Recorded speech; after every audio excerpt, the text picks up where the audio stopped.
जुमे की नमाज मुनव्वर फारूकी का बयान सोशल मीडिया पर उठा बड़ा सवाल। क्या एक कॉमेडियन तकरीर का हकदार है कि नहीं?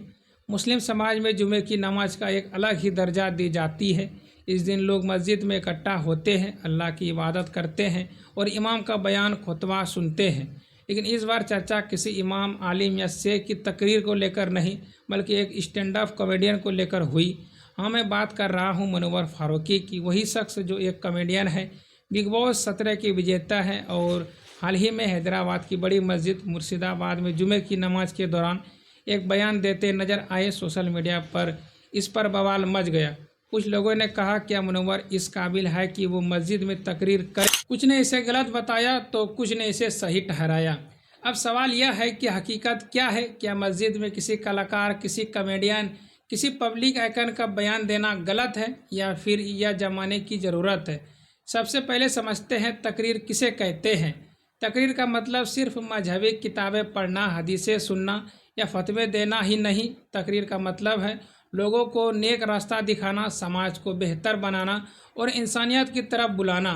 अब सोचिए, अगर कोई व्यक्ति, चाहे वो आलिम हो, टीचर हो, लीडर हो या फिर एक कॉमेडियन क्यों ना हो, अगर वो लोगों को इंसानियत, मोहब्बत, भाईचारे और अपने मजहब के अच्छे पहलुओं की तरफ बुला रहा है तो क्या उसे रोकना चाहिए? इस्लाम हमें यह नहीं सिखाता है कि सिर्फ आलिम ही बात करे, बल्कि इस्लाम कहता है कि मेरी तरफ से एक आयत भी अगर तुमको आती है तो उसे दूसरों तक पहुंचा दो। अगर मुनव्वर फारूकी का जिक्र सच यह है कि मुनव्वर फारूकी सिर्फ एक कॉमेडियन नहीं है, वो आज की नई पीढ़ी के लिए एक आइकन बन चुके हैं।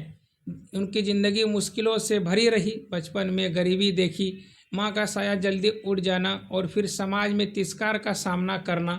लेकिन इन सब के बावजूद उन्होंने मेहनत की, नाम कमाया और लाखों युवाओं के रोल मॉडल बने। हाँ, उन्होंने कॉमेडी में विवाद भी झेले, जेल भी गए, आलोचना भी झेली, लेकिन यह भी हकीकत है कि आज सोशल मीडिया पर उनके करोड़ों फॉलोअर्स हैं।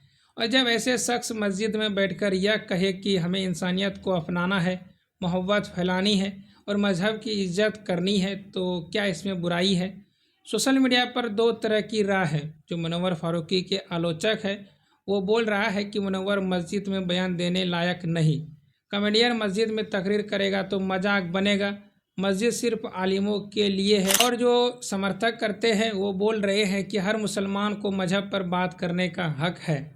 अगर कोई आइकन सही मैसेज दे रहा है तो यह नई पीढ़ी के लिए फ़ायदेमंद है। इस्लाम में तकरीर सिर्फ मौलवियों तक सीमित नहीं है। भाइयों और बहनों, यह 2025 का ज़माना है। आज की नई पीढ़ी मस्जिद में कम और सोशल मीडिया पर ज़्यादा बैठती है। युवा यूट्यूब, इंस्टाग्राम और रील्स देखते हैं, उनके सामने फेमस लोग ही रोल मॉडल बनते हैं। अगर ऐसे में कोई फेमस शख्स मस्जिद में जाकर उन्हें यह समझाता है कि ज़िंदगी सिर्फ मजाक, शोहरत और पैसा नहीं है, बल्कि अल्लाह की इबादत और इंसानियत की सेवा भी है, तो क्या यह सही कदम नहीं? असल सवाल यह नहीं कि मुनव्वर फारूकी लायक है या नहीं, असल सवाल यह है कि उनका पैगाम सही है या नहीं। तो दोस्तों, मस्जिद में बयान देने का हक सिर्फ आलिम या मौलवी तक सीमित नहीं। हर इंसान, चाहे वो कॉमेडियन हो, एक्टर हो या आम इंसान, अगर वो सही पैगाम दे रहा है, इंसानियत की तरफ बुला रहा है और लोगों को दिलों में जोड़ रहा है, तो वो इस लायक है।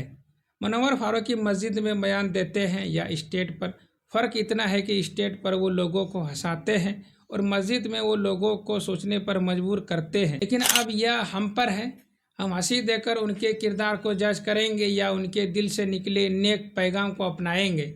आखिर में सिर्फ इतना, मस्जिद अल्लाह का घर है। वहाँ से अगर इंसानियत और मोहब्बत की आवाज़ निकल रही है तो हमें उसे अपनाना चाहिए, ना ही रोकना चाहिए।